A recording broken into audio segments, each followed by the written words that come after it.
Hello everyone. So in this lecture we will see the topic of parliamentary committees. Parliamentary committees, committee word से क्या मतलब है हमारा, ठीक है। एकदम सिंपल भाषा में समझने की कोशिश करेंगे कि पार्लियामेंट्री कमेटीज होती क्या है। एकदम बिल्कुल सिंपल भाषा में, कुछ कॉम्प्लेक्सिटीज नहीं रखेंगे, ठीक है। कमेटी का मतलब होता है as a group of people, ठीक है। कुछ लोगों का समूह, ग्रुप ऑफ पीपल को हम कमेटी कहते हैं, ठीक है। जो लोग मिलते हैं टू मेक डिसीजंस और plans for a larger group, ठीक है। एक ग्रुप ऑफ पीपल इकट्ठा आता है किस लिए, टू मेक डिसीजंस, कुछ डिसीजन ले सके या कुछ प्लानिंग कर सके। किसके लिए, लार्जर ग्रुप के लिए, लार्जर ग्रुप के लिए जिसको वो रिप्रेजेंट करते हैं, ठीक है। दैट दे रिप्रेजेंट, उसको कमेटी बोलते हैं, ठीक है। कमेटी का मतलब होता है कुछ ग्रुप ऑफ पीपल इकट्ठा आते हैं कुछ इंपॉर्टेंट डिसीजन लेने के लिए या कुछ प्लानिंग करने के लिए, ठीक है। किसके लिए, for the larger group that they represent. अगर अब हम समझे पार्लियामेंट्री कमेटीज क्या होती है, अब लार्जर ग्रुप क्या है, दैट इज पार्लियामेंट। किसको रिप्रेजेंट कर रहा है वो, पार्लियामेंट को, ठीक है। सो कुछ लोग, कुछ चुनिंदा लोग एक साथ आए, ठीक है, कोई डिसीजन लेने के लिए या कुछ प्लानिंग करने के लिए या कोई रिपोर्ट देने के लिए, ठीक है।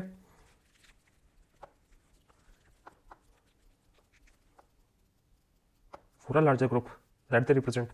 सो पार्लियामेंट्री कमेटी का मतलब क्या हुआ, ये पूरी पार्लियामेंट है, ठीक है। इसमें बहुत सारे मेंबर ऑफ पार्लियामेंट्स हैं। इन मेंबर ऑफ पार्लियामेंट में से, ये पूरे मेंबर ऑफ पार्लियामेंट्स हैं, इन मेंबर ऑफ पार्लियामेंट में से कुछ चुनिंदा लोग बाहर आते हैं और एक ग्रुप फॉर्म करते हैं to take some important decisions या कुछ प्लान करने के लिए। इनको हम पार्लियामेंट्री कमेटीज कहते हैं। सो ये पूरी पार्लियामेंट है हमारी, इसमें बहुत सारे मेंबर ऑफ पार्लियामेंट्स हैं, ठीक है। बहुत सारे एमपीज बैठते हैं। सो इन बहुत सारे एमपीज में से कुछ एमपीज को जब निकाल ले और वो ग्रुप की फॉर्मेशन करें, कुछ सेलेक्टेड एमपीज अगर बाहर आ जाए, दोनों मतलब रूलिंग पार्टी से भी और अपोजिशन से भी, ठीक है, और वो एक ग्रुप फॉर्म करे to take some important decisions या कुछ प्लानिंग करने के लिए या किसी पर्टिकुलर लॉ पे रिपोर्ट देने के लिए या किसी पर्टिकुलर इंसिडेंट पे रिपोर्ट देने के लिए, सोसाइटी से रिलेटेड कोई भी रिपोर्ट देने के लिए, या ग्लोसी फॉर्मुलेशन कैसी होनी चाहिए, एक्सेट्रा एक्सेट्रा चीज़ों पे अगर वो एक ग्रुप फॉर्मेशन करते हैं एंड साथ में वर्क करते हैं, उनको हम पार्लियामेंट्री कमेटीज कहते हैं, एकदम सिंपल भाषा में, ठीक है। कि पूरी पार्लियामेंट में से कुछ चुनिंदा एमपीज इकट्ठे एक साथ आते हैं एंड कुछ इंपॉर्टेंट डिसीजंस या प्लानिंग करने के लिए एक साथ आते हैं, ठीक है। उसको हम पार्लियामेंट्री कमेटीज बोलते हैं, ठीक है। ये तो हो गया सिंपल सा introduction for the parliamentary committees. Now we will see what is the source for the parliamentary committees. जो टर्म है, द टर्म पार्लियामेंट्री कमेटी, क्या ये कहीं पे मेंशन्ड है कॉन्स्टिट्यूशन के अंदर? द टर्म पार्लियामेंट्री कमेटीज, ये आपको पता होना चाहिए। आजकल बहुत सारे क्वेश्चन आ रहे हैं, आपको टर्म दे देंगे और उसके सामने लिख देंगे कि it is given in the constitution, it is defined in the constitution. तो आपको सोर्सेज पता होने जरूरी है, ठीक है। So the term parliamentary committees क्या है, कहीं पे गिवन है? ऑफ कोर्स कॉन्स्टिट्यूशन में गिवन है, it is given in the constitution. Under which articles, कहाँ पे मेंशन्ड है, कहाँ पे आपसे मेंशन देखोगे? Under article 88 and under article 105 आपको ये टर्म जो है पार्लियामेंट्री कमेटीज देखने को मिलेगी। एंड डिटेल्स कहाँ पे देखने को मिलती है? The details of parliamentary committees are listed in the rules of the house, rules of the house, ठीक है। ये हो गया सोर्स पार्लियामेंट्री कमेटी का। अब हम थोड़ा सा समझते हैं कि पार्लियामेंट्री कमेटी एग्जैक्टली करती क्या है, होती क्या है, या कौन लोग उसको कॉन्स्टिट्यूट करते हैं। What is a parliamentary committee, ठीक। तो हमने आम भाषा में इंट्रोडक्शन देख लिया उसका, अब थोड़ा पॉलिटिकल एंगल से देख लेते हैं, ठीक है। पार्लियामेंट्री कमेटी एक कमेटी है, is a committee. Parliamentary committee एक कमेटी है जिसमें number 1 members are constituted by the house, ठीक है। जैसे कि मैंने आपको बताया कि जो उसके मेंबर्स होते हैं वो मेंबर्स ऑफ पार्लियामेंट ही होते हैं। सो जो मेंबर्स हैं they are constituted by the house. So house decide करता है कि इसके अंदर इसमें कमेटी में मेंबर्स कौन कौन होने वाले हैं, ठीक है। या प्रिजाइडिंग ऑफिसर डिसाइड करते हैं, whosoever is the presiding officer, वो डिसाइड करेंगे कि अगर कोई पार्लियामेंट्री कमेटी फॉर्मेशन हुई है उनके मेंबर कौन होने वाले हैं। Members are constituted by the house और the presiding officer. Parliamentary committee करती क्या है? Parliamentary committee writes a report, report लिखती है, और किसके लिए लिखती है? हाउस के लिए एंड प्रिजाइडिंग ऑफिसर के लिए, क्योंकि इनको कॉन्स्टिट्यूट करने वाले भी यही दो है, हाउस एंड प्रिजाइडिंग ऑफिसर ही, ठीक है। नंबर 3 किसके डायरेक्शन के अंडर वर्क करती है parliamentary committee? Parliamentary committee works under the direction of presiding officer, under the direction of presiding officer. Number 4 अब जो भी पार्लियामेंट्री कमिटीज़ है उनको भी कोई स्टाफ चाहिए होगा वर्क करने के लिए, फंक्शन करने के लिए। जैसे लोकसभा में उनका खुद का स्टाफ है, राज्यसभा में उनका खुद का स्टाफ है। सो पार्लियामेंट्री कमिटीज़ को असिस्ट कौन करता है? सेक्रेटेरिएट सर्विस कौन प्रोवाइड करता है? सेक्रेटेरिएट सर्विसेज कौन प्रोवाइड करता है? They are basically provided by Lok Sabha और Rajya Sabha secretariat to parliamentary committees. ठीक है, ये एक हो गया पॉलिटिकल एंगल से एक introduction to the parliamentary committees, जिसमें मैंने जितने भी बेसिक्स मुख्य पॉइंट्स थे वो डिस्कस किया आपके साथ। Now we will see the importance क्या है इसकी। कुछ तो इंपॉर्टेंस होगी ना, वो भी हमें पता होनी चाहिए। ठीक है, कि इंपॉर्टेंस क्या है इसकी, पार्लियामेंट्री कमिटीज को फॉर्म करने के लिए कुछ इंपॉर्टेंस तो होगी ना। So now we will see importance of parliamentary committee, या दूसरे शब्दों में कहें वाई आर दे कॉन्स्टिट्यूटेड। ठीक, इन दो बातों का जवाब वी विल डिस्कस कि इंपॉर्टेंस क्या है। सबसे पहले जो पॉइंट आता है, मैंने आपको बताया कि कुछ ग्रुप ऑफ पीपल्स एक साथ आते हैं कुछ इंपॉर्टेंट डिसीजन लेने के लिए, प्लानिंग करने के लिए फॉर द लार्जर ग्रुप। ठीक है, जिसको रिप्रेजेंट कर रहे हैं। अब मान लो कोई पर्टिकुलर पॉइंट पर डिस्कशन चल रहा है, ठीक है, कोई मान लो लॉ के बारे में बात चल रही है, ठीक है, इसमें बहुत सारे लोग एक साथ डिस्कस नहीं कर सकते। ठीक है, पूरी लोकसभा एक साथ डिस्कस नहीं कर सकती। ठीक है, तो अगर हम कुछ बहुत अच्छा कोई लॉ लेकर आना चाहते हैं, कुछ चुनिंदा मेंबर्स जो एक्सपर्ट है उस फील्ड के, जिस लोग को लाना चाहते हैं हम, उसमें से चुन करके हम उन लोगों को उनकी कमेटी फॉर्म कर देंगे, और ये कमेटी बाहर से कुछ और एक्स्ट्रा एक्सपर्ट्स को ऐड कर लेगी, चाहे वो एनजीओ से हो या सोसाइटी से हो या कोई भी XYZ। फिर ये लोग एक रिपोर्ट बना के देंगे उस पर। ठीक है, सो ये क्या करता है, वर्क की एफिशिएंसी इंक्रीज कर देता है। ठीक, सो एक रीज़न ये है, इसका इंपॉर्टेंस ये है कि वर्क की एफिशिएंसी बहुत ज़्यादा इंक्रीज कर देगा। ठीक है, पार्लियामेंट के पास इतना समय नहीं होता कि वहाँ पे बैठ के घंटों घंटों डिस्कशन कर सके, सबको एक लिमिटेड टाइम मिलता है बोलने का। ठीक है, so lack of time and expertise with parliament.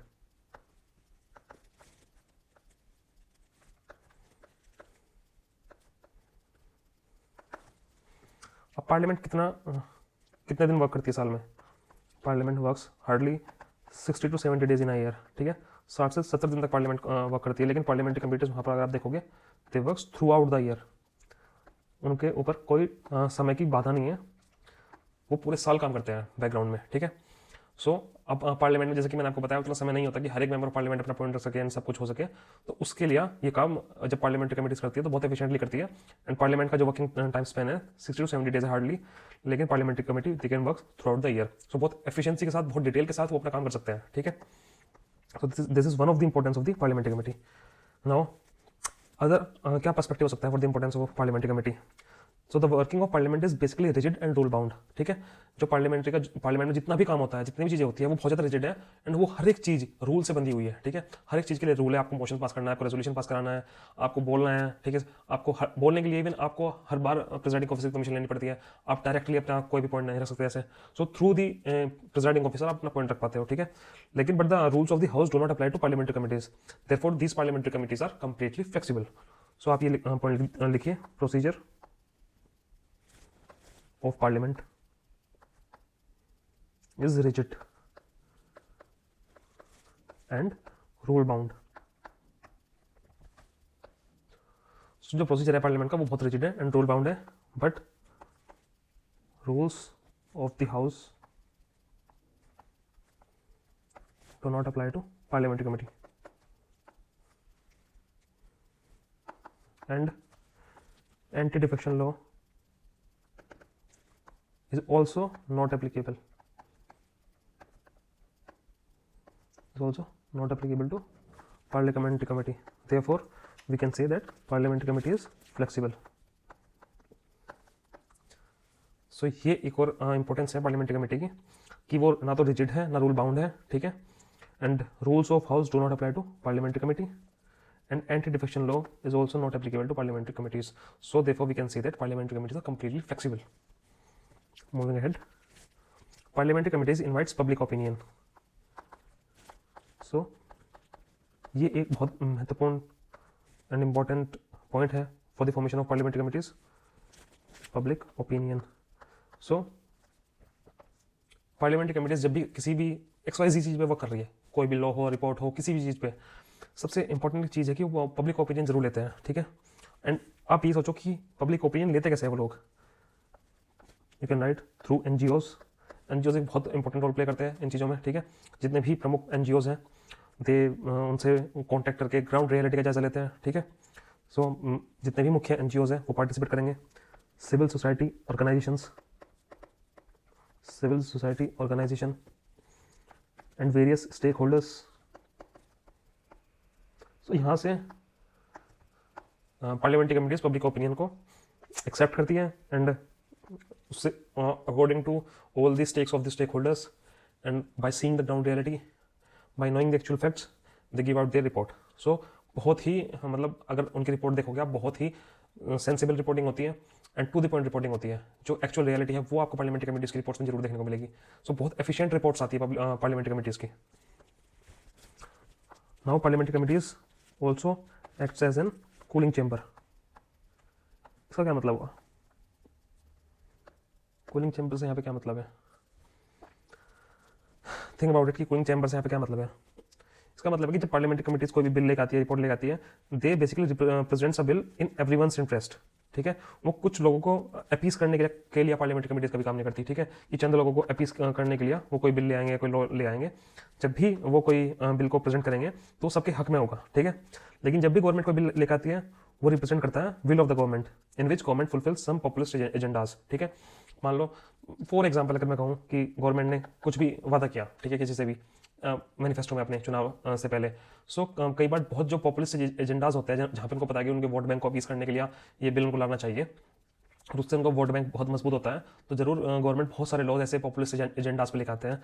लेकिन जब भी पार्लियामेंट्री कमिटीज कोई लॉ या लेके आएंगे वो सबके हक में होगा, बहुत एफिशिएंट होगा, बहुत डिटेलिंग में उस चीज़ पे काम किया गया होगा। So we can say that parliamentary committees also acts as an cooling chamber, ठीक है, क्योंकि ये कुछ लोगों को अपीज करने का काम नहीं करता। It works for the interest of everyone, larger mass of people, ठीक। Then we have parliamentary committees acts as training ground for future ministers. Acts as an training ground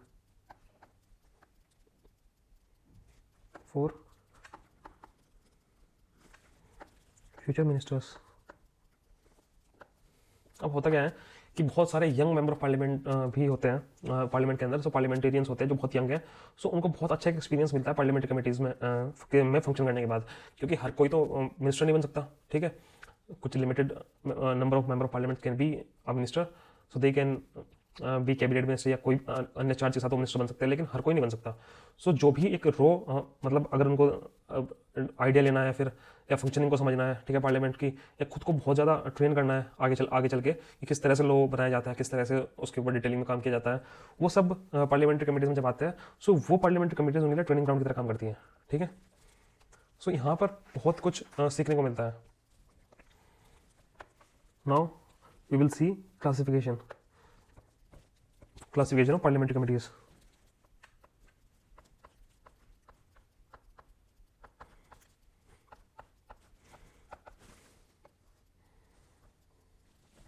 ठीक, पार्लियामेंट्री कमिटीज दो तरह की होती है। Parliamentary committees are of two types. Number one is ad hoc parliamentary committee. Number two is standing parliamentary committee. ठीक, ad hoc से मतलब यहाँ पर टेम्पररी और स्टैंडिंग मीन्स परमानेंट। सो कुछ पार्लियामेंट्री कमिटीज फॉर्म की जाती है for temporary time of period, ठीक है, वो अपना काम करेंगे, then they will be get dissolved, ठीक है। कुछ पार्लियामेंट्री कमिटीज होती है परमानेंट, ठीक है, जो through out the year function करती है। सो एड होक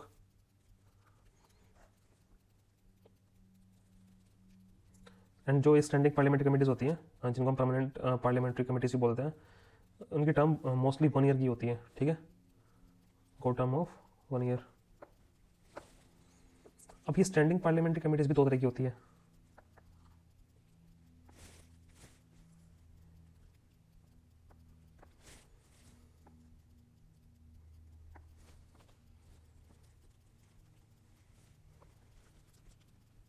स्टैंडिंग कमेटी जिसमें members are from one house only, और एक होती है जिसमें members are from both houses, ठीक है। सो हमने देखा क्लासिफिकेशन ऑफ पार्लियामेंट्री कमिटीज दो तरह की होती है, ad hoc and standing parliamentary committees. अब स्टैंडिंग पार्लियामेंट्री कमिटीज भी दो तरह की होती है, members from one house only and members from both the houses. ठीक, अब members from one house only,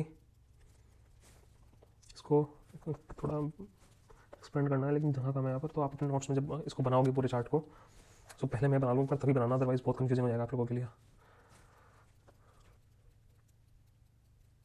so I will open up with this first, members from both the houses. ये भी तीन तरह की होती है, एक कौन बोलते हैं DRSC, TRSC, एक होती है फाइनेंशियल कमेटी, एंड थर्ड हम रखेंगे अदर्स के लिए। ठीक है, सो अभी कुछ ऐसा चल रहा है, classification of parliamentary committees, first is ad hoc, then on this second we have standing parliamentary committees, and under standing parliamentary committees we have two types, standing parliamentary committees भी दो तरह की है, that is members from one house only, and other we have members from both the houses. Under member from both the houses we again have three classification, first is for DRSC, that is department related standing committee. So यहाँ पर जगह नहीं है, अगर आप full form लिखना चाहो, you can write this thing in your notes, department related standing committees. Total 24 होती है, टोटल DRSCs are 24। तो कितने मेंबर्स होते हैं एक DRSC में? 21 plus 10. So each DRSC have 21 plus 10 members. 21 are from Lok Sabha and 10 are from Rajya Sabha. ठीक है, each having, so ये DRSC हो गया। Now financial committees,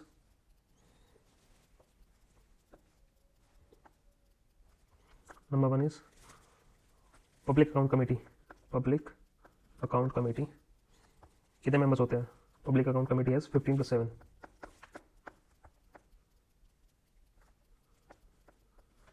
15 लोकसभा से, 7 राज्यसभा से, टोटल कितने होंगे? 22। ठीक, then under financial committees COPU, committee on public undertaking. ठीक, कितने मेंबर्स होंगे? Same 15 plus 7, 15 Lok Sabha, 7 Rajya Sabha, total 22। And third we have COE, Committee of Estimates, 30 plus 0,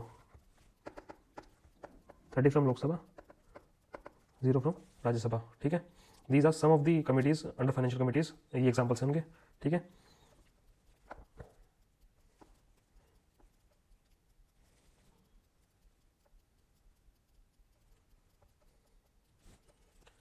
for others यहाँ पे आ नहीं पाएंगी, तो we will write them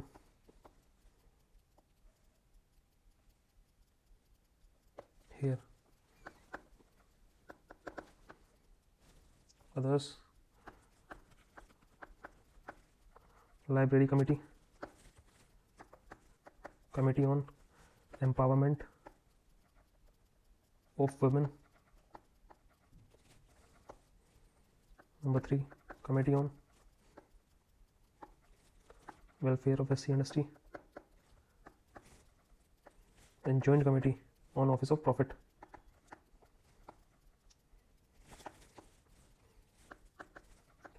joint committee on salaries and allowances of member of parliament, in bracket add one more point for this joint committee on salaries and allowances of member of parliament, that it is an statutory parliamentary committee constituted under salaries and allowances of member of parliament act 1954। Statutory का मतलब होता है जिसको हम किसी law या act के तहत बनाया गया हो, जो कॉन्स्टिट्यूशन में पहले से मेंशन नहीं था। ठीक है, सो ये अदर्स के एग्जांपल्स हो गए हमारे।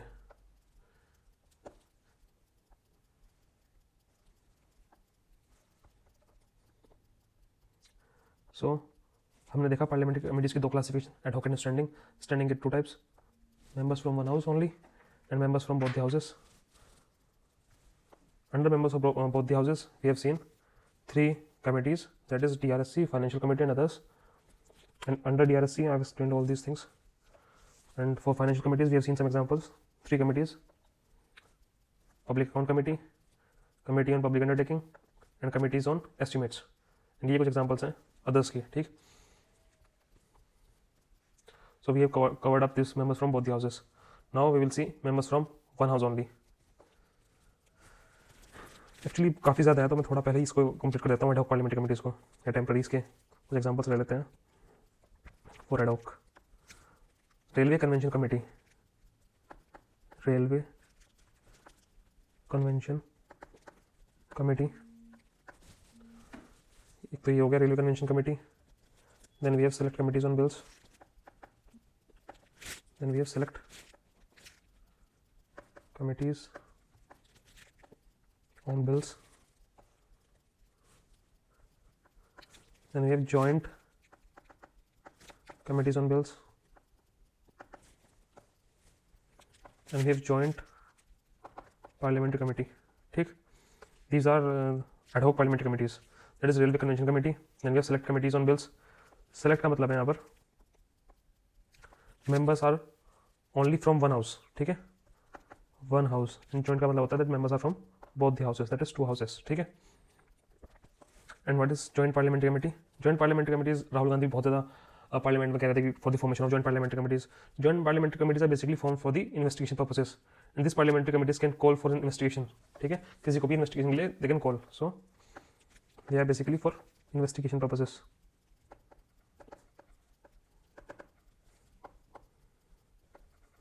ठीक है, so they have a lot of power, ठीक है, अंडर जॉइंट पार्लियामेंट्री कमिटीज। वो किसी भी मेंबर ऑफ पार्लियामेंट को बुला करके दे कैन क्वेश्चन देम, कुछ भी मतलब घंटों घंटों they can do inquiry. So काफ़ी वाइड पावर्स होती है जॉइंट पार्लियामेंट्री कमिटीज के पास। So this we have seen for the ad hoc वाला पोर्शन इतना ही था। स्टैंडिंग पार्लियामेंट्री कमिटीज में हमने टू टाइप्स में से members from both the houses complete कर लिया। Now we will see members from only one house.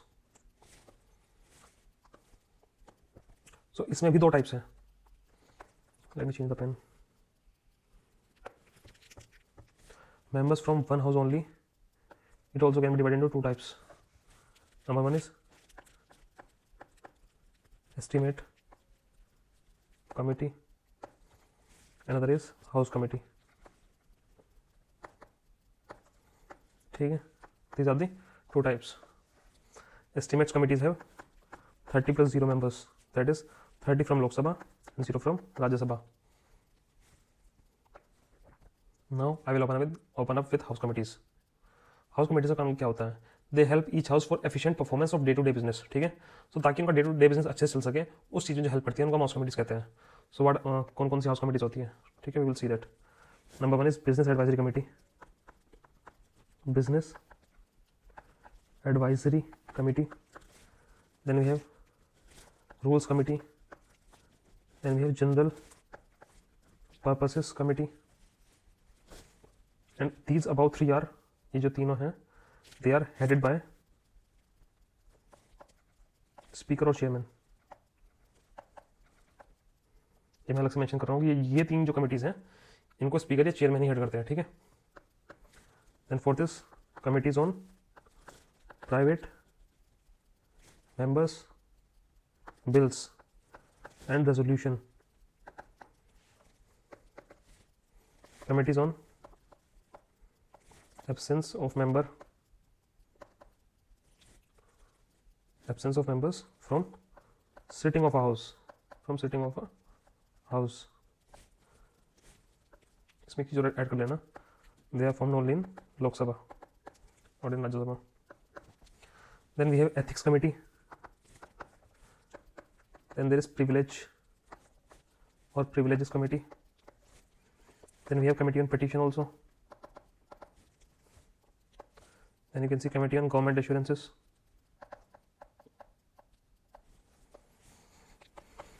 Then you can also see committee on subordinate legislation. Subordinate legislation was formed in 2018. Then houses committee. Then you can also see committee on papers laid on the table. सो ये पूरा parliamentary committees का lecture हो गया, ठीक है। ये मैंने पूरा एक्सप्लेन कर दिया आपको। ये वाला पोर्शन येलो में कवर किया है, ठीक है, येलो पेन से, ताकि इजीली यू कैन डिफरेंशिएट, ठीक है। एंड अब क्वेश्चन कैसे आते हैं प्री में, वो प्री में क्वेश्चन देखने को मिलेंगे पार्लियामेंट्री कमेटीज में से। सो एक तो आपको मेंबर्स कितने मेंबर्स होते हैं ये पता होना चाहिए। DRSC पे क्वेश्चन आते हैं ऑन DRSC या 3 फाइनेंशियल कमिटीज़।